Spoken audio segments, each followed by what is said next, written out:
responsive or receptive to the conservation message. Now, when you're dealing with an overall population, you have people of all kinds, people that respond to different messages, people that might not even care about, a conservation message.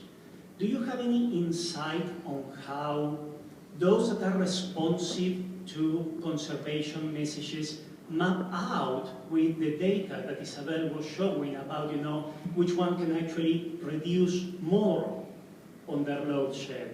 Because we are looking at that for Collins Utilities, and we're a bit surprised and maybe disappointed that what we're finding is most of our customers that adopt or participate in our programs seem to be the one that need the programs the least. So will you have any comments on that? And to any one of you, to the four of you, if you would. I missed you, Pablo. I think that's one of the things we're looking to get at. But one of the concepts that's kind of come and gone, it's unfortunately gotten into the buzzword parade, which is too bad, but it's really gamification. So when I think about the fact that there are these various kinds of communities and affinity groups, they're not all necessarily physical groups. In fact, that was one of the weaknesses in our study, was not doing more to talk about different kinds of communities and to see if those would hold. We just talked about physical communities. But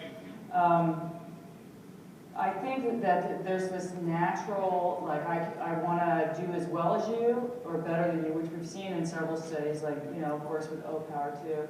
And one of the things that we drew as an analog was we were talking about it earlier, was you go into a hotel room and they try to give you a sign that says, please reuse your towels, right?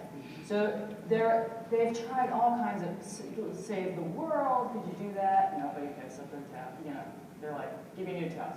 It goes on and on. The one message that worked remarkably better than others was, hey, the guy that stayed in this room, this very room, the night before you, he picked up his towels.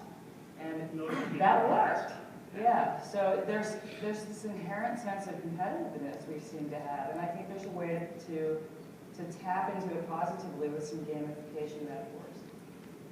Nice answer. I find that there's a sweet spot, and not all messages work with everyone. In other words, when I showed the profiles, the load consumption, you would immediately think, well, whoever has the most load will be the one I want to enroll. Whereas that customer may not want to enroll because the message seems to be price. I'll give you a $10 rebate every month, and they could tell us, well, the $10 rebate is not that significant, but they might have a value proposition to them that says, I want to contribute to be a responsible citizen, right? And then I will respond to a message that says, because I'm doing this, I will keep the lights on. I'm doing my part to make sure that my community and my utility and the system is working. And we find that to get the majority, to get the most customers, that's the most effective message. It's not the price, it's the how you do your part. By doing this very easy program.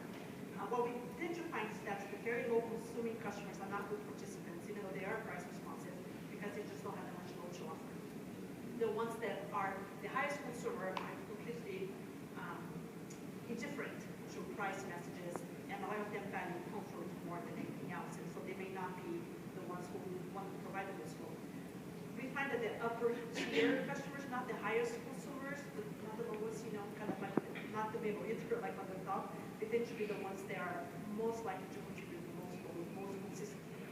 And then you can, again, segment your customers and provide different messages to different types that you can maximize your load. Thank you.